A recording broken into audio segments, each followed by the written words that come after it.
Hello, everybody. I'm Sean Reynolds from Sportsnet, about to be joined by Ken Weeb from the Winnipeg Free Press. Together, we are Kenny and Renny. This is the Kenny and Renny post-game show after a game I just know y'all are going to absolutely love out there. A number of reasons to love this game. In my mind, one that is just above all. I'll get to that, but heated game. You heard them talk about it on the broadcast numerous times. You heard Gabe Velarde talk about it. If you were watching After Hours with Scott Oak, you heard JT Miller talk about it. Playoff type atmosphere for that game. The give a you-know-what meter seemed to be through the charts for both teams. Gritty game, heavy hitting game. Seemed to be a lot of animosity there. Big Canucks defense. The Jets showed that they can stand up to that. I thought it was important for the Winnipeg Jets defense to be pressure tested the way that they were on this night. A lot of hits. I think at the beginning, the Jets weren't necessarily used to it. I think it's a smart tactic by the Vancouver Canucks because, the Jets don't have the biggest defense, but B, because they jump up in the rush so much, you want to kind of take as much as you can out of the Jets to keep those players from jumping up in there if you are the opposing team. But the Jets, I think, figured out a way to handle that and started figuring it out down the stretch. Mark Scheifele, I've said this time and time again. If you want to wake that guy up, and you're the opposition team, just cheap shot the guy or try and, hit him or whatever, lean on him. Mark Scheifele, I had a buddy who I should actually give a shout out to, my good buddy, Dwight Hurst, who I've talked about numerous times on this show, used to be the coach of the AAA Eastman team. Want to give Dwighty a shout out because he has now been promoted to being the head coach of the Niverville Nighthawks of the Junior A League. They are going to be absolutely loving what Dwight is going to bring to them. Super smart hockey man, super dedicated hockey man, really great communicator, really holds his players accountable, sets up structure, does all these kind of things. So congrats to my main man, Dwighty. I didn't say so on the last show, but Dwighty was a guy that when we played hockey, and he played NCAA hockey and Junior A, played for the Neepawa, used to be the Neepawa natives back in the day. Dwight was a guy who was very, very heavily skilled. He kind of added the edge to his game as he got older and a little bit beefier. But Dwight was that guy that he'd get absolutely rocked by someone on the other team about 9 minutes into the game, and that would wake him up, and then he'd have the best game you'd see him have. That's Mark Scheifele. You can see when guys go and they take shots and take runs at Mark Scheifele, that gets him engaged, that gets him going in the game. He took in a game full of guys who are supposed to be top 20 and are top 20 point producers in the NHL. Mark Scheifele was the star on this night. We'll get into that and dive into that a little bit later. But I know you love this because there was a ton of people out there who were texting me about how bad they wanted this game. I know a lot of you want this because you think that the big bad national media doesn't respect the Winnipeg Jets and they are mean to you and all this kind of stuff. So there's nothing more that you love than when the bigger Canadian markets lose to the Winnipeg Jets, because it's your measure of revenge for the big bad media doing what they do to you. I'm going to tell you the most important reason I think that this game is what you should be happiest about if you're a Winnipeg Jets fan. Ken has heard me say this to him.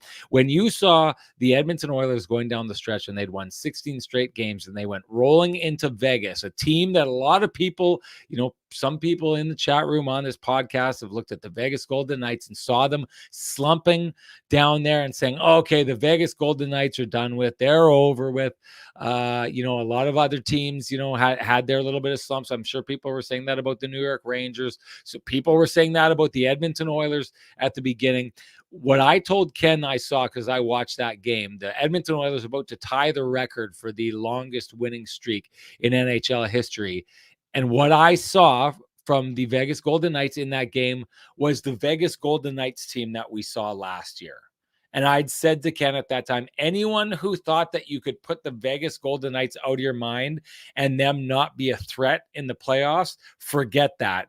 Because they needed to get to that game at a specific time. They wanted that, and they got back to that game. That's what really good teams do, right? I'm thinking that from what we're seeing, saw the same thing. The Edmonton Oilers, too bad. They've been, for those fans, that they've been the team that's been at the facing this. But the LA Kings went in and absolutely played exactly what we thought the LA Kings were going to be this year and what they were at the beginning of the year before they fell apart and knocked off the Oilers. Yes, they lost 7-0 the next game, but have turned around and bounced back, knocked off the Boston Bruins tonight. The Winnipeg Jets, the one big question I've had about this team, a lot of you have had about this team, the league basically should have had about this team, because this has been their issue for a lot of years. The Winnipeg Jets show us what they're fully capable of early in the season, and then they kind of fall apart. They never really get it back underneath them. I didn't think that was going to be the case this year, because what I've seen from the Winnipeg Jets is that they really don't fall out of their structure. I think the last number of games when they haven't played their best isn't a structure issue. They've stayed within the structure, which has kept them competitive. It's been an effort issue. On this night, I think what the Winnipeg Jets showed me, or what I saw from the Winnipeg Jets, was a team that, even though they haven't been playing their best hockey for a long time, and yeah, they'd won 2 straight games, but I'll be honest with you, I wasn't overly impressed with their game against the San Jose Sharks, and I wasn't overly impressed with their game against the Penguins. I thought they were good games, but good games against bad teams, and they weren't astounding, resounding games.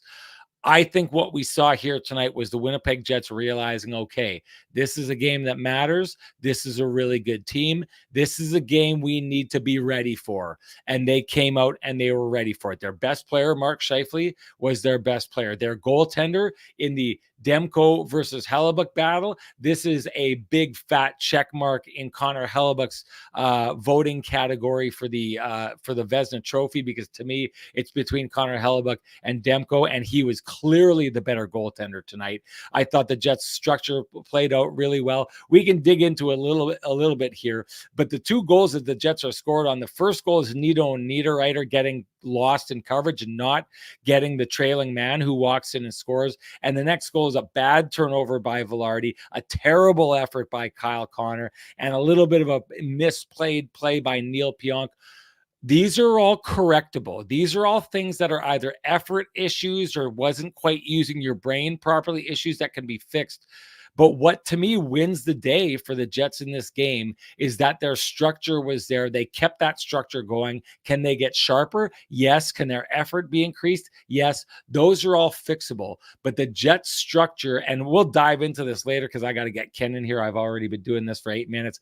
But you know that I've been covering the Vancouver Canucks. You know I've been talking in this space about what I see the Winnipeg Jets, where their strength is and how it would match up against the Vancouver Canucks. I think tonight was a perfect example and just played out exactly what I thought we would see in this situation. What I suggested we would see would be the weakness of the Canucks and where the Jets would win out. I think that played out. We should get into talking about it. But first, we got to open up the buffet for the man with the best music in the business. Time to bring him in here, everybody.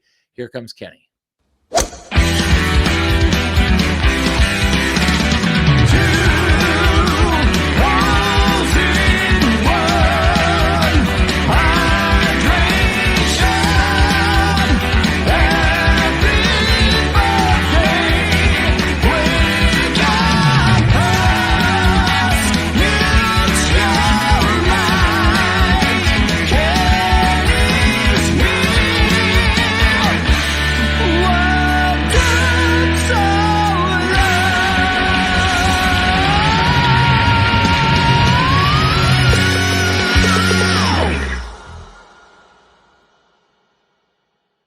Kenny, going to be a great upcoming week for us here. We're going to go see Frankie from Frankie and the Boys. And of course, Vittorio Rossi going to take him out to eat on Wednesday. I'm sure we both have a lot of explaining to do. Looking the way we are, we should probably just, for the sake of going out and seeing him later this week, have dressed up in suits. Even if why are you wearing that hat right now? Why are you wearing that Red Sox hat? I mean, it's spring training. The hair, come on. The hair is okay. I'll switch it out for a pristine roofing hat. Let's do that. But in the meantime, it still doesn't pull off the fact that we're not looking like Vittorio Rossi, man. We should be. And if we wanted to be, and if you wanted to be, you got to head on down to Corden Avenue, walk into Vittorio Rossi, loudly proclaim that Kenny and Renny sent you. Ask for Frankie and the Boys. Maybe don't do it Wednesday at lunchtime because Ken and I are going to have him indisposed at that time. But go see Frankie and the Boys. They'll do you up right. Kenny, what'd you see in this game here tonight, bud?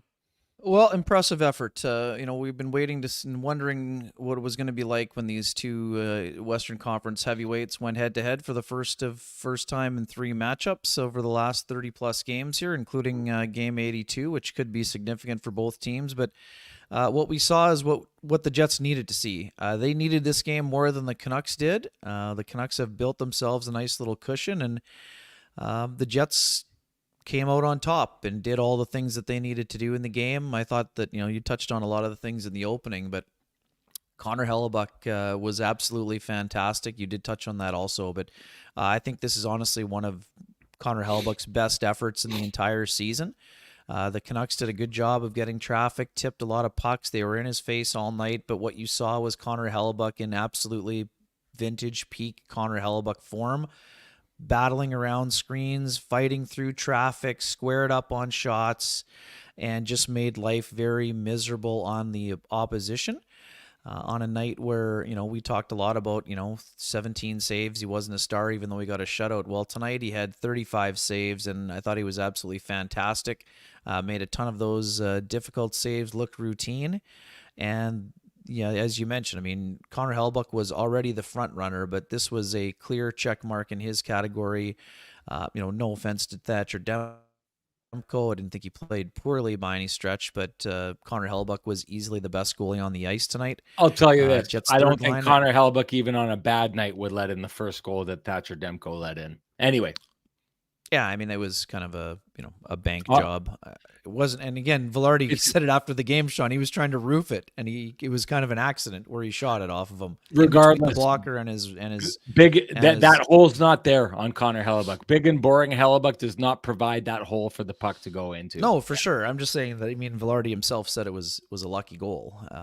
He was trying to go shelf, and he kind of it's a lucky goal for the player, but it's not an available goal if that's Connor Hellebuck. I'm trying to compliment him. All the times that you think I'm talking bad about him, I'm trying to compliment him. No, and he was excellent tonight, I think, and he needed to be. And Connor doesn't get into public battles, and he's learned a lot over the years. He is a confident guy, but he doesn't get into any he doesn't go out and say, yeah, I want to be better than Demko, because he knows that he and Demko are the guys battling for Team USA honors, whether it's for Four Nations face-off or, and again, yes, folks, in Boston, Jeremy Swayman is in the discussion as well, and Jake Ottinger might be at some point as well, too. But right now, the two guys battling for the #1 job for Team USA are clearly Connor Hellebuck and Thatcher Demko, same two guys leading the Vezina Trophy race. And tonight, Connor Hellebuck once again showed why that he is the #1 guy, and he was busy. He needed to be sharp, and he was sharp. In terms of the offense, yes, what have we spent the last several days talking about? Rick Bowness. This was one of the nights where, yes, we know what the analytics say, we know what the numbers say. This was one of the nights where Rick Bowness happens to know more than most of us, if not all of us. So this was a day where he stuck with Velarde, with Kyle Connor and Mark Scheifele. It's not to say that Nikolai Ehlers couldn't have done the job, because they've done the job before. But on a night where they needed some offense, the top line was excellent, with the exception of, the play that you touched on. And, a lot of things went wrong on that play, 3 in particular. Blind pass by Velarde, who was upset with himself afterward in the post-game interviews. Brought it up kind of unprompted, saying sometimes when I get out with those guys, I try to do too much. He threw a blind pass across ice. Tyler Myers made a great play, stepping up. I didn't like the effort by Kyle Connor either. Sean, you touched on it. Seemed like he kind of quit on the play. Bad. Yeah, it was a bad play. I didn't like it at all. Bad. It was minor hockey bad. The camera angle from behind the net to see him stand up and watch on a team that prides itself on the importance of back pressure, which is really something I think the Jets get better than almost any team in the league. That feeling of being pressed from behind is something that takes away time, space, and forces guys into the teeth of defense. Tyler Myers was able to put the move that I know that you didn't like the way Neil Pionk played that play, but Neil Pionk reaches out to try and knock this puck off his stick. It's Tyler Myers, so he's got huge reach, so he's able to pull it back. But Ken, if Kyle Connor is Oh, I back agree checking there, totally. Yeah, he picks up the puck. lifts the So stick. It's basically, not even a shot on net. it's not even close. So basically, Neil, I don't blame Neil Pionk at all for that. I think he's protecting his area and forcing Tyler Myers to take the puck to a spot where he should be getting checked by Kyle Connor, except Kyle Connor gave up on the play. Let's make this abundantly clear. That was, he may have redeemed himself later in the game. He needed to redeem himself because For that was sure. unacceptable what he did in that play. Yeah, let's go. Pristine roofing wake-up call right there. There Kyle you go. Connor Let's got hit it it in the right third now. period, but He, yes. he got it. He got the pristine roofing wake up call. He needed it. It was maybe one of the most deserved pristine roofing wake up calls we could hand out this year. Probably, maybe the biggest one. Anyways, you know what that means. It's time to give North End Rick the pristine roofing wake up call. 1-204-981-6289. He'll come down and tell you everything you need to know about your roofing, siding, and exterior needs. If you don't want to call Rick, you can always call the head office, Pristine Roofing, 1-204-237-7663. Tell him Kenny and Renny sent you. Sorry to cut in, Ken. Keep going. No, it wasn't cut in. It's good. It's good. And other than that, Sean Monahan obviously got himself on the board. I've been saying this for, I'm wondering where Robert Sutton is today. He was pretty harsh on Sean Monahan the other day, and well, he took care of his own wake-up call. I thought he had been progressing each and every game, and in Game 5, he came up with an important power play marker, which came at a critical time. So, again, I liked a lot of what I saw from Monahan. That line wasn't, overly noticeable at 5-on-5 again, but overall, I think I thought there were some signs. Cole Perfetti made a nice play, danced in, but didn't get a shot off. Kind of thought it was maybe hooked from the back. Ehlers wasn't quite as noticeable today, Sean, I didn't think, but liked a lot of what I saw. Third line was, out there checking up a storm. A couple good chances overall. Big hit by Adam Lowry. Big fight, Again, we often see this, Phil DiGiuseppe, sometimes you just got to wear it. He didn't like the hit on Höglander. I had no problem with that hit, but I also have no problem with a line mate stepping up or a teammate stepping up. And DiGiuseppe found out how tough Adam Lowry is. So good show of leadership. He was ready for the fight. I mean, we've talked about this a ton. I mean, I don't know that an instigator needed to be called there. It was a bang bang I was play. pretty surprised. I don't know how often someone gets an instigator when they are the second person to drop their gloves. I don't know. I would say Adam's left glove was off first, but it's not like Lowry jumped You know what? in. He knew the fight was coming. I think that the left glove was off, but I mean, I should correct it. Like I think the Canucks player came in looking with every intent, like he wanted to fight. And Adam Lowry, being Adam Lowry, was probably expecting it. As soon as he saw out of his peripheral vision that someone was coming, he was like, "Let's go."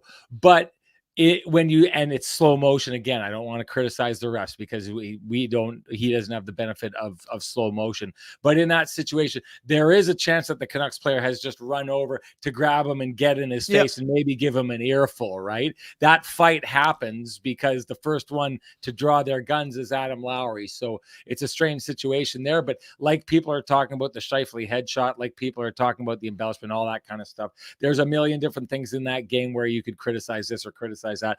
Too good of a game to bog down with complaints about refereeing. So let's keep moving on. Yeah, I mean, I'm just saying. I think both of us are in agreement. There have been plenty of times when an instigator could have been called. I don't need it called in that situation. Adam Lowry doesn't need. Again, if you're looking by the book, they probably did it by the book. I mean, there's been plenty of times where you give too much leniency and sometimes you don't give enough. So I'd say this was one of those times. Jets defensively, I thought pretty sound. Gave up some chances. Yes, high volume of shots. Vancouver is an incredibly talented hockey team, Sean, in terms of skill. Mark Scheifele had a big night, 4-pointer. He almost had a fifth. Mark Scheifele would be going into tonight would have been fifth on the Canucks in scoring, which is crazy when yes, he missed 6 games, but Vancouver has, they're one of the highest scoring teams in the NHL. They are though they're second in goals for and third in goals against, I think. But anyways, I liked a lot about the effort. This was one of those games where the Jets needed to play up to their opponent, and they absolutely did that. They did let their opponent back in the game with that turnover that we mentioned and the aforementioned play that we didn't like the back checking on. But overall, I would say this was a game the Jets needed to play well in. And this was one of their best efforts in quite some time. And, we've gone 20 minutes and haven't really mentioned the power play much. Oh yeah, big effort by the power play. I mean, this is. Let's dig into that. That's something that deserves more ink than just touching on. So let's handle that as like a segment that we'll just chat about. But before we do that, it's been called for. It's been a while since I've pulled this off. There you go. Like T Mackey says, it's one of those shows that deserves a headband. I couldn't agree more. So let's do it. Let's make this a Sean's headband version of the Kenny and Renny show.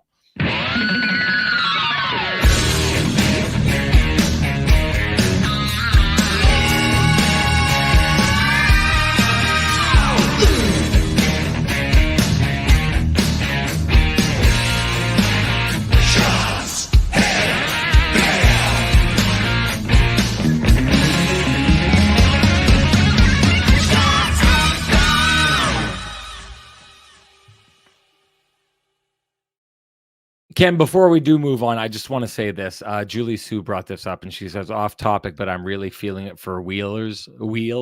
Blake Wheeler, she's referring to this week. That was a brutal injury that most likely ended his career. You and I had this conversation. What I saw is a guy who went rolling over and put a lot of pressure on the inside of his knee.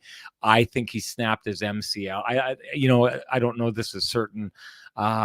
This did not look good when he tried to stand up. His knee buckled inwards. I don't think there's any stability there. That's what happens when you lose your MCL, which the job of the MCL is to keep your leg from buckling inwards. If you see, the most damning thing about the replay is not so much the injury itself, but when he tries to get up afterwards and the way his knee, it's not supposed to bend that way. I think Julie Sue's right. I hate to say that. I hate that idea. Blake Wheeler, the career that he had here, a player like that, what he's given to the game, the effort that he's given, the amount of points he's put up, thousands games in the NHL, any player like that would deserve a better ending like that. If this is the end for Blake Wheeler, it's unfortunate. To me, the road back from, if it is a snapped MCL, is one that you're probably talking about, Ken, with after surgery and rehab. I'm thinking it's like a year and a half to come back from. I think he's 37 now. You're talking about him. You're talking about him getting close to 39 and returning. And at that stage, Father Time was already working against Blake Wheeler. A year and a half of Father Time working against someone as he rehabs just means he gets back that much older. I don't think it looks good for him. If that's the end, it's unfortunate. Hopefully it's not. But boy, oh boy, if it is, that's a terrible way for things to end.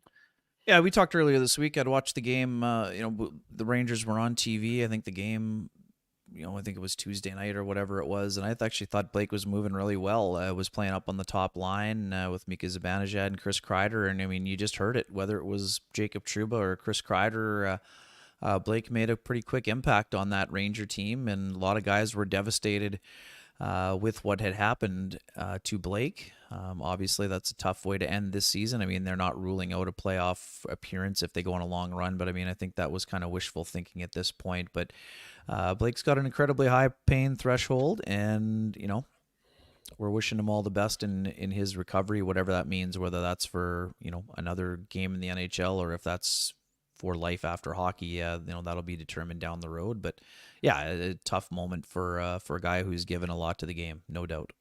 No doubt. Before we do get into the power play, I just wanted to get into this. So I'd had the conversation about why I thought the Winnipeg Jets are a better team than the Vancouver Canucks. And the one thing that you realize when you cover this game, as long as we do, Ken, is that, standings are great, and I remember everyone, when the Jets were first place in the NHL, people were really celebrating that, and they're really exciting, and you should be. It's an accomplishment, whoever wins the President's Trophy, that's always an accomplishment. But I don't necessarily think that the standings always reflect who are the better teams, who are the best teams. I think tonight was a perfect example of what I talked about on this podcast. And when I covered the Canucks, what I saw from them, what I see from the Canucks is a team that when they turn it on can be a really high-scoring team. Clearly, they can be with Quinn Hughes and Brock Besser and Pedersen and Miller and all those guys. They can really burn you. And when they get on top of their game, they can really burn you. But what I saw from them is a team, like I said, has a little bit of snake charmer like the Jets do. And what kills the snake charmer is structurally sound defensive hockey. We've seen it time and again over the years with the Jets where they ran into teams like that and got absolutely shut down. The Montreal Canadiens ran a clinic on shutting down snake charmer offense when they ran into them in the playoffs a couple of years ago. So the tables have kind of turned. The Vancouver Canucks are a little bit of that snake charmer offense. They like to score really pretty goals from distance, from the outside. They like to make those passes. The Jets just don't allow that. So what I do see from the Canucks, I also said that is that's when they're on top, but they also seem to like to make a push and then go to sleep for large swaths of the game. And when they do that, they allow their opposition to own those swaths of the game. I saw it against the St. Louis Blues. I saw it in that game that I covered against the Columbus Blue Jackets. And what I thought to myself during those games was if they do this against the Jets and go to sleep for that certain amount of time, the Jets are going to make them pay. That's what we saw. That is exactly what we saw from this game. Vancouver turned it on at certain times. First period, I thought they turned it on really in the last 10 minutes of the first period. But because the Jets have that defensive structure, they can get away with, maybe getting outplayed, but they focus in on their defense. The Vancouver Canucks, when they are down and the other team is pushing, they don't have the structure the Jets do. So what I see playing out time and time again between these two teams, I think it'll happen over and over again as long as the Jets play their best, is when Vancouver's on top at points throughout a 60-minute game. The Winnipeg Jets are in their structure. Connor Hellebuyck's playing the way he is. And yeah, they may get scored on, but they may not get scored on. What we've seen from this year is they're less likely to be scored on because of their structure. But when the Vancouver Canucks kind of drop, they go to sleep. They don't have that structure, and they left it wide open. The mistakes they made against the Jets were egregious mistakes. They essentially took Thatcher Demko out of that game because they provided those cross-crease pass type goals that are so hard for goalies to defend against because they made bad decisions and did all those kind of things that set up odd man rushes, whatever. I guess what I'm saying is I think I explained before we saw the Canucks and Winnipeg Jets play exactly what we saw play out here tonight. And I would suggest what we saw here tonight isn't a fluke.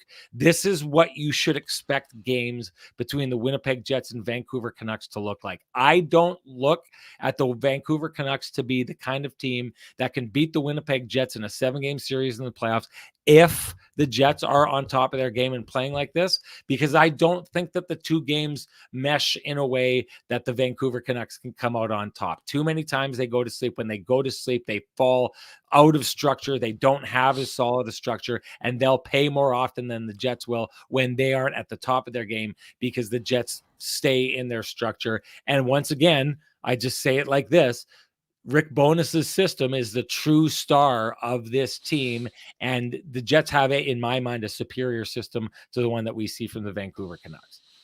Right now, they do for sure. The Canucks have made a lot of great strides when it comes to their defending, but again, I would say that the Canucks are like the Jets a few years ago. Demko is having to bail them out when they get into trouble, like you mentioned, when they get cheating on offense and things like that. Then Demko has bailed them out tonight.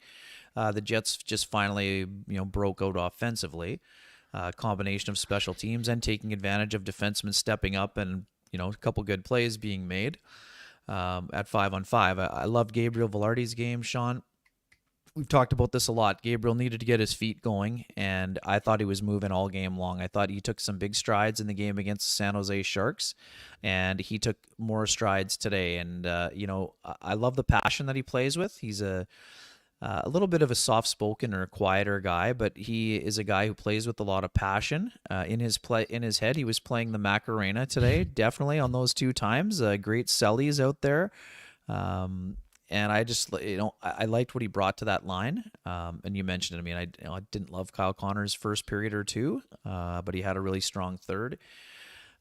Rick Bowness went with the other approach. A lot of people yelling on social media and other places that they would have loved to have seen Kyle Connor benched. Instead, Rick Bowness put his arm around him and probably said, "Hey, I need more from you," and he got more, and he needed more, and Kyle Connor delivered more in the third period. Mark Scheifele, I loved everything you said about it in the front. This was a game where, Mark hears everything. Mark knows what people are saying about JT Miller and Elias Pettersson. This was a big night game on hockey night, and he was up for it, and he wasn't afraid. He took a couple big hits. Took a huge hit from Noah Juleson to make a play that sprung the 2-on-1. Kyle Connor finding Gabriel Velarde. Scheifele said in the post-game interview he knew he was going to be hit. I talked about this on Twitter already today, and we think he's in the chat room here too. Thank you for being here. I personally don't see that as a suspendable hit, Sean, mostly because Scheifele braced himself. I don't think it was the same as the Brendan Dillon play. Dillon, Juleson was right in front of Mark Scheifele. Scheifele knew he was going to be hit. Acciari should have known he was going to be hit, but Brendan Dillon came from the far side, came across, and again, it's direct head contact, shoulder to head. And again, I didn't think that 3 games was warranted, but I don't see those two hits as being the same. I did. Yeah, and that's fine. I mean, I just don't think anyways, we're not debating that again. We're not going to get into that, no. Power play. I loved what the Jets did in terms of motion, and the high slot goal by Sean Monahan is only available to him because Gabriel Velarde scored on the first one, Sean. We know this. If you can get something going from that side, it's like before when Paul Stastny was here 2018, but on the other side, he started getting things going. It opened up backdoor plays. It opened up high slot plays. It opened up Wheeler on the wall. It opened up a one-timer for Dustin Byfuglien at the top. It opened up the lane for Wheeler to find Scheifele in the high slot. It opened up the lane for Blake Wheeler to go cross ice to Patrick Laine for a one-timer. Today, the puck movement was way better. Gabriel Velarde got lucky on the first one by his own admission. And then on the second one, great movement. Down low, bang, bang, slot, goal. Like that happens, but you don't get that unless you have shooting options and shooting lanes open. And that's part of why the Jets got things going. And I know that there were some folks call, why does Brad Lauer even have a job? Well, I mean, Brad Lauer is not on the ice. He sets up he sets up the structure. Today the Jets are 2 for 3. So, I mean, I often talk about this. I mean, players are, to me, a good coach can help, but players have to execute in order for a power play to work. That's not to say the Jets power play can't be better or Brad Lauer can't be better, but Brad Lauer knows what a good power play looks like. Today, the Jets power play looked good. They hadn't scored 2 goals in a game, Sean, since December 22nd against the Boston Bruins. They snapped an 0 for 22 drought by doing simple things, simplistic things, moving the puck quickly, having good spacing, not being stationary. And they were due, and they came up against a team that is much better on special teams than they've been this year. And they got the job done. And, that's something. And again, what I loved about this, Gabriel Velarde saying, you can only rely on Hellebuck so much. Power play needs to get going. We need to score goals. And that's what they did today. And you don't expect to every single night from a team, but they need to kick in a couple 2-goal performances every now and then, let alone one. They hadn't really got much going offensively at all from the power play, but I really liked the way the movement looked today. And, they were rewarded for it today. Now, can they sustain it over a longer stretch? That remains to be seen. But the Jets have won 3 in a row. I thought they had incremental steps in each of the games, and this was a game where they looked like they did in December. And guess what? If they want to be one of the best teams in the West, they're going to have to play like that with consistency. Yeah. Those are great takes, Ken. Before we do move on, we need to go just dive into Scheifele's night a little bit deeper before we kind of, I mean, you talked about the power play. Maybe we can just leave the power play at that. But before we do that, I'd like you to give Sweet Lou a shout out if you could. Yeah, for folks who have realty needs they'd like to have met, be in touch with our main man, Lou Ferlin at Roll LePage Dynamic Realty. Tell him Kenny and Renny sent you. 204-791-9971 or at the office, 204-989-5000. His email is lou@louferlin.ca. That's LOU@LOUFURLAN.ca. Lou Ferlin, excellent realtor, excellent human being, and excellent supporter of the community, including this podcast. I got to say the payoff for this game was clearly Gabe Velarde going back onto that first line and Rick Bowness going in that direction. Clearly paid off. I do still think that Scheifele is the straw that stirred the drink in all this. But hey, if you are looking to pay off high interest credit cards or debt, we suggest you go talk to our friends at Cambrian Credit Union about their payoff loan. They can show you how taking out a loan to pay off your debt actually gets you debt free faster, and you can save thousands of dollars.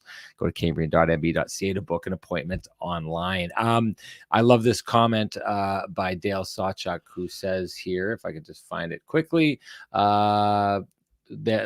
says, let's chat about 55 taking the hits to make the plays. Again, to me, he's a guy that kind of wakes up when he gets kind of knocked around into a game.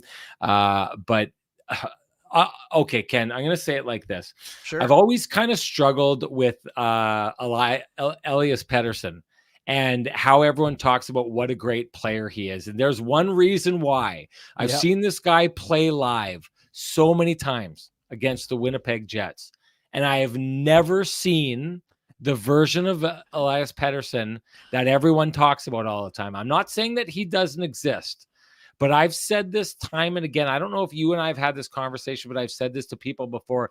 Every single game I've seen between the Winnipeg Jets and the Vancouver Canucks when Elias Pettersson was playing in that game, there is no doubt that Scheifele is the better player in that hockey game. And it makes me wonder if it's just this block that the Jets seem to have over the Canucks, right? Because what is it? It's something stupid.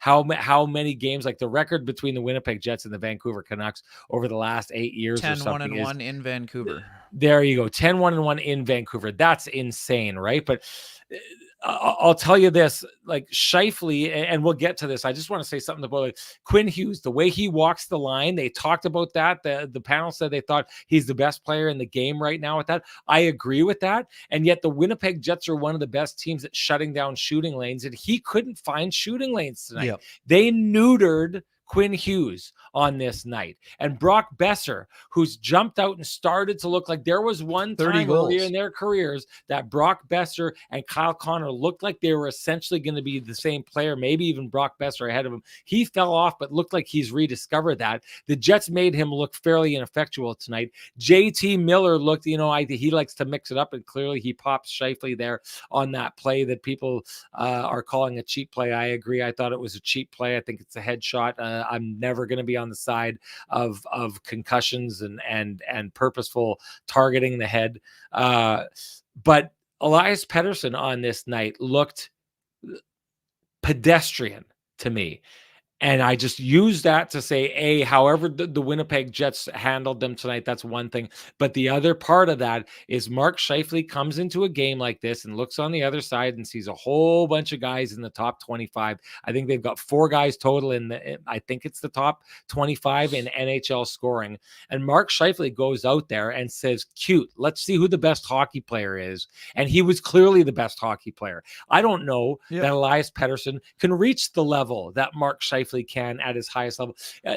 A good example, I think, Ken, for years was Dustin Byfuglien. Dustin Byfuglien never got a lot of consideration as the best defenseman in the NHL. But when the playoffs came around, and we have had this conversation before, when the Jets were playing the Nashville Predators and Roman Josi was there, and everyone was talking about Roman Josi, who was clearly the better defenseman in that series? Who was more impactful? Dustin Byfuglien by a country mile ahead of Roman Josi. And I feel there's a little bit of that in Mark Scheifele, in that when Mark Scheifele gets playing like this, I think he can take his game to a commanding level that some of the best players in the league can't reach. And I personally think the Vancouver Canucks are full of guys who are putting up great numbers right now, but are not as good as Mark Scheifele is at the peak of their game compared to the peak of Mark Scheifele's game. And I think we saw that tonight.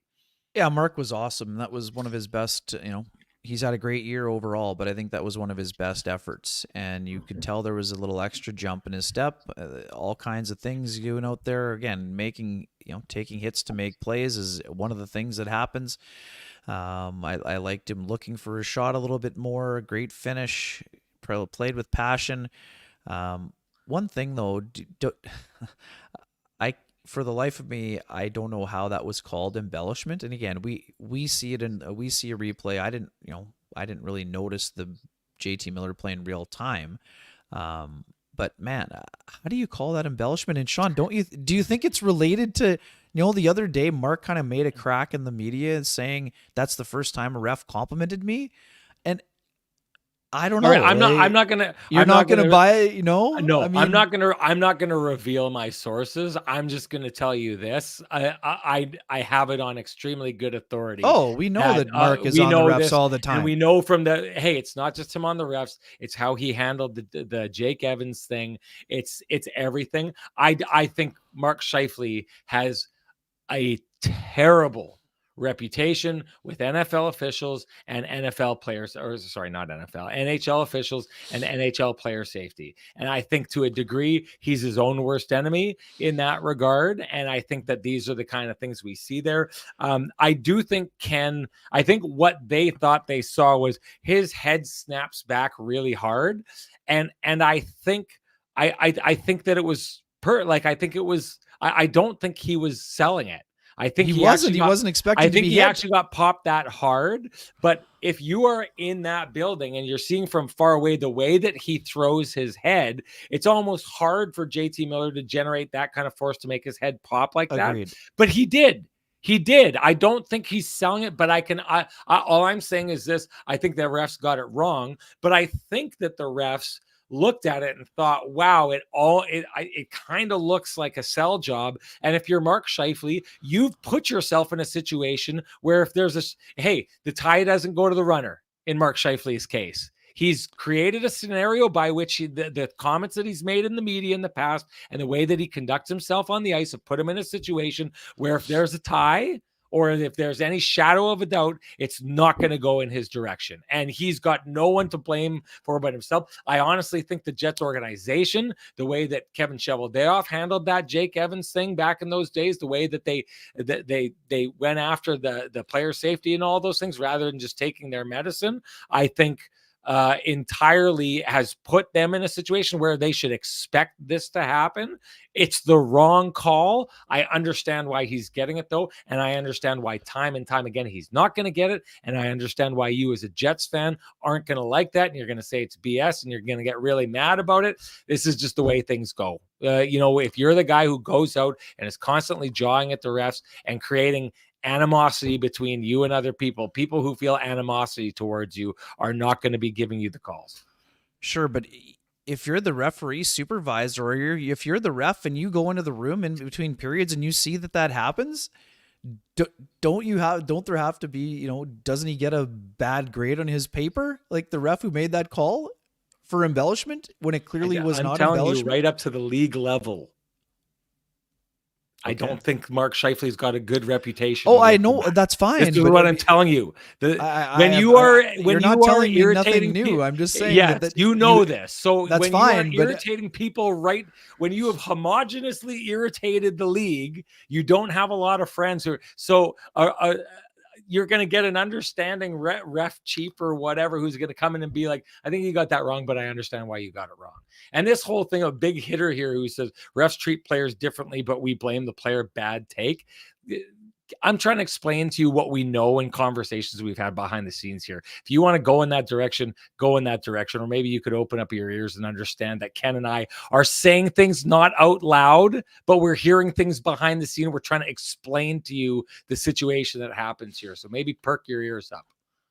We should get into Cole Perfetti here quickly. We have to get into Cole Perfetti. Go. You go first. Yeah, I mean, right now, Cole's in a rut. I talked with him last week, Sean, one-on-one. I mean, he spoke with the bigger scrum. Cole, right now he's going through one of the most difficult offensive ruts he's probably had at any level, at any time. He feels like he's still trying to make the right plays. He's, one thing we talked about, Sean, and I assume you agree. We know he changed his workout regimen, and I thought he was looking faster in training camp, and probably for the first half of the quarter for sure the season, if not the first half. Right now, he doesn't seem to be moving as well for me, and that is not allowing him. We know he's smart enough to make the plays and the reads and all that. Right now, he's not getting to the same spots, the A to B, that we were seeing in the first 35 or 40 games. And that has led to a big time lack in production. That's now 12 games without a goal, 1 assist during that time. And for someone as smart and who has as great vision and passing ability and even shot as Cole Perfetti, that's a tough stretch by any measure. We'll see what happens. And like I said, I am confident that Cole will figure it out. He's too smart not to. But right now he's going through a rough patch, and do I think the Jets are going to make a move and put Cole Perfetti on the fourth line? No. But at the same time, I mean, does this mean they're going to look for a middle six forward? Yes. I don't know. I mean, it's certainly possible. Yes. And again, I'm a huge Rutger McGroarty backer. Rutger's 19 years old, and there's a chance he could play for the Jets in the playoffs. But even though he has the body type, Sean, I think that the folks in the chat room that are saying Rutger is going to be the replacement in the top 6, I'm not saying it's impossible, but I'm saying that those folks need to maybe pump the brakes a little bit.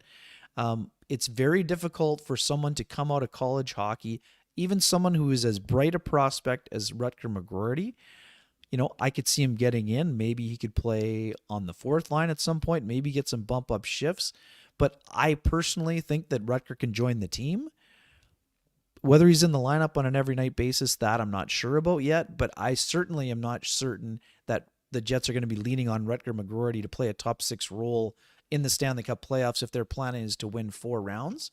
I think he could make a contribution to the playoffs at some point, but I would not be banking on Rutger McGroarty as much as I love him as a player and a personality and all those things. The future with Rutger McGroarty and Colby Barlow, who I spoke with earlier this week, Sean, who's having just an unreal year with the Owen Sound attack, despite going through some tough challenges. I would say that I don't think that it's likely that Rutger, even though he's a bigger body type and, not afraid to stick his nose in it and great leader, I'm not banking on him being a top 6 player for the Winnipeg Jets in game 1 of the Stanley Cup playoffs. Are you? On Cole Perfetti? No, I said Rutger. Oh, Rutger. No, but I think I'm he could be in the lineup at some point. I'm also not banking on that being Cole Perfetti either. We talked about it in the last show.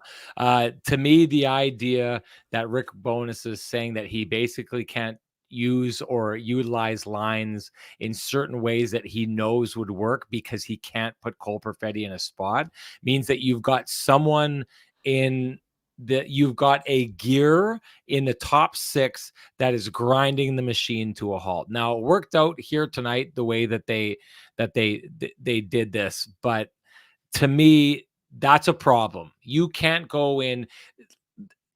We cannot look at Cole Perfetti and his lack of ability to score and his consistency on the second line and take a look at a second line that it's insane to think. But as much success as the Winnipeg Jets have had this year, how quiet the second line has been for basically the majority of the year. At this stage, Nemesnikov has been up there. He's been out of there. Sean Monahan has come in. He's been out. Gabe Vilardi has come in.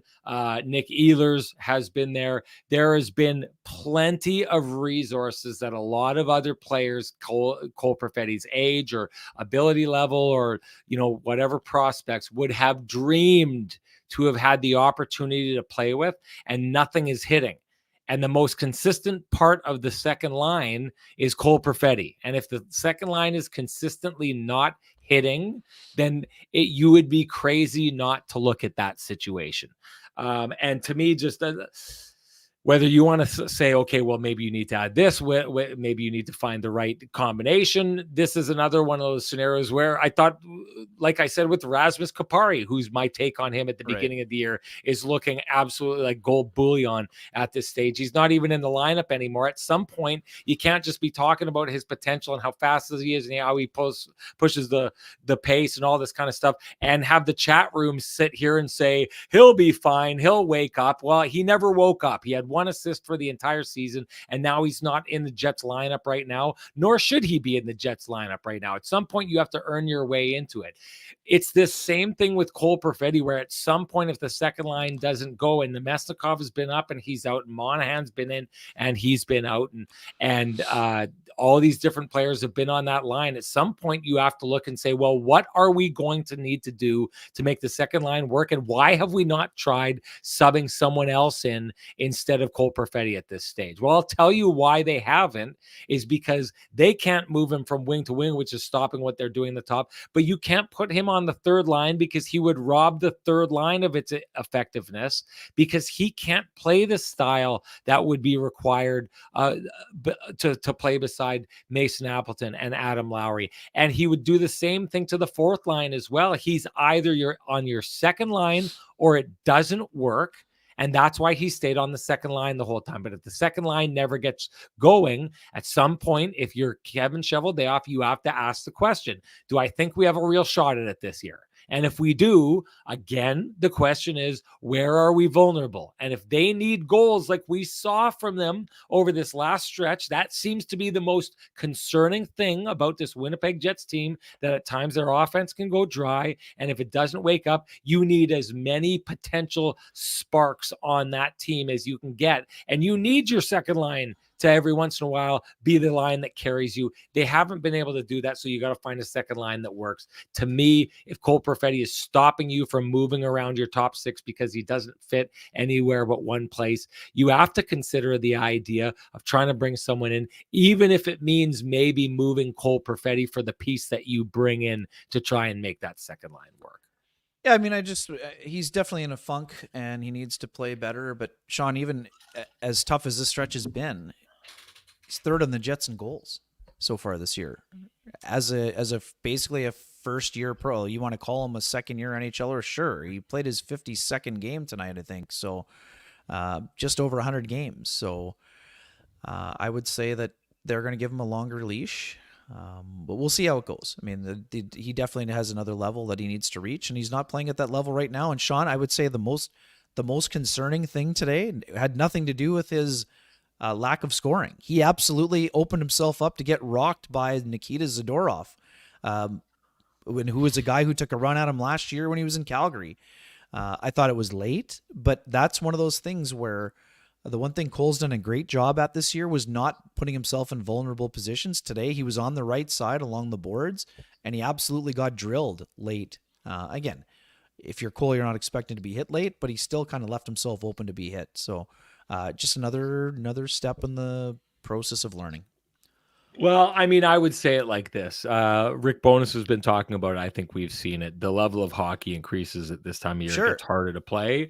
And my take on this would not necessarily be that he's been sleepy. My take on this, or the question that for sure would at least need to be asked, Ken, is Cole Perfetti's game that you're talking about and what he was able to do at the beginning of the year when defenses are a little looser, when teams kind of don't know who they are yet, when they're trying to figure out what their structure is, how to defend, all these kind of things. You have to ask yourself the question, is the cold streak we're seeing from Cole Perfetti the fact that the league has taken a step forward and he's not able to continue that level of play at this time of year? And if you're asking that question, then you have to ask what Cole Perfetti's game is going to look like as you head towards the end of the season and the playoffs. And if it ratchets up even that much more, what kind of effectual gameplay can you expect from him at that time?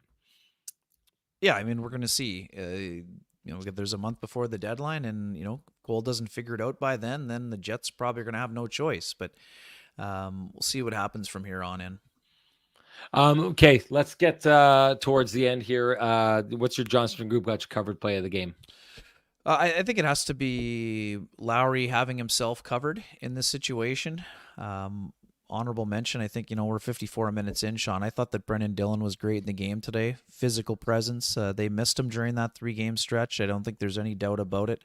Bunch of hits on the docket for Brendan Dillon, so it sounds like I'm giving him the award. He had 7 hits in the game today, Sean. But I think it's Adam Lowry. At a time when the game kind of needed a spark, he had a big hit on Niels Höglander and was ready to go with Phil DiGiuseppe. I think Doug Henderson was asking earlier. I think his hand probably stings, and he needed some ice from hitting the helmet or visor a few times. But Lowry finished with 14, 42, 23 shifts. So I don't think that there was any issue with him not finishing the game. Not that I noticed anyway. We'll see about Monday, but it's a game in Calgary. Adam will be ready to roll, I would think. So I think that Adam Lowry stepping up in a leadership role, with another big hit in a fight in a game that had plenty of tension and animosity. And I love the fact that both teams kind of went hard at one another. And this was more than just game 52 for the Jets, and it showed. And out there leading the way as usual was Adam Lowry. No doubt. I think you nailed it. I'm not going to contest it. Let's just go with it. That's your Johnson Group got you covered. Play of the game or player of the game in this case, brought to you by the Kenny and Renny OGs at the Johnson Group. And hey, do you run a small business in Canada? Look to Canada's #1 employee benefits plan, Chambers Plan, to give you a competitive edge. Chambers Plan is the simple, stable, smart choice for over 30,000 businesses countrywide. Visit chamberplan.ca to learn more. I see Scott Billick is in there. People are chatting with him. Love that. He says, love you all. The gin is calling me. If you want to know why Scott's not in the show, he's in the penalty box right now for his take at the beginning of the year where he said that Rasmus Kupari was going to lead to the greatest fourth line the Winnipeg Jets have ever had in Winnipeg Jets history this year. His second worst take of all time, his first, of course, being Logan Stanley being the next to Dino Chara. I love you, Scotty. It's good to see you out there, buddy. Anyway, let's move on and go with the keg save of the game. What do you got? I loved everything about Connor Hellebuck's game, but they showed the double deflection in the third period. It was a shot from the point, I think, by Quinn Hughes. It was tipped in the slot by Brock Besser, then also tipped by Elias Pettersson and Connor Hellebuck. And just another great example, just perfectly positioned, got his feet out, legs out, and made another just impressive positional save. That was my choice. I thought there were tons to choose from, but that one really stood out for me at a time where it was still a pretty tight game. Not going to argue with that one either. Maybe you should, though, folks. That's what it's for. We want to hear what your keg save of the game is. If you do, share with us your hashtag keg save of the game. You're automatically entered to win a $50 gift certificate to any of the 3 fine keg locations here in the city of Winnipeg. Each location finer than the last. And our winner from the last show, that would be Dino Aposto. Dino Aposto, you know what to do. Direct message me at SN Sean Reynolds. Send me your full name and an email address, and I will have the keg send you a $50 gift certificate to the keg, any of the keg's 3 locations here in the city of Winnipeg. Each location finer than the last. Moving on, Ken, to your lamplighter of the game. What do you got? Yeah, it's got to be the Monahan power play goal. It should be, but it's not going to be. It's going to be the Gabriel Velarde goal because of the Mark Scheifele taking the hit from Noah Juleson to make the play. Kyle Connor, after a very poor effort on the second goal against, and him finding Velarde for the saucer pass and the finish. It's the GWG, and it's an important goal for all 3 players on the line. We talked about the power play woes. Yes, either one of the Velarde goal or the Monahan goal could be it. But to me, the GWG today has to be the lamplighter, even though I talked myself into it during the discussion right now. I would go with the Monahan goal. I think it was it was finally. I think the last game, a little bit of offense helped kind of spark and set the Jets up for this, where they had a little bit of a better feeling going into this game. I think now this opens the Jets up, not just getting a power play goal. The first power play goal gave Velarde. It's great. Front of the net. I like the fact that he was like, let's just get this on net, and it goes in. But the goal that Sean Monahan scores is the goal that Brad Lauer is drawing up on the chalkboard, right? Sure. It's the thing that they're practicing.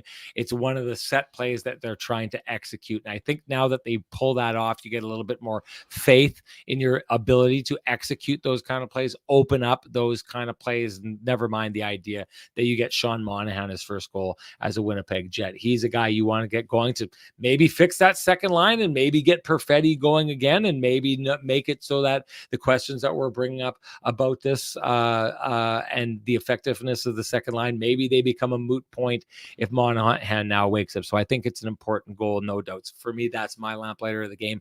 Doesn't Also matter fair. what I think. What matters is what you think. You need to share with us your hashtag lamplighter of the game, and you will automatically be entered to win a Frosty Delicious 8-pack of Lamplighter Amber Ale, brought to you by our friends at TransCanada Brewing Company. If you cannot wait for Kenny and Renny to gift you your own Frosty Delicious 8-pack, you can always head on down to TransCanada Brewing Company. Join them at 11290 Kenniston Avenue.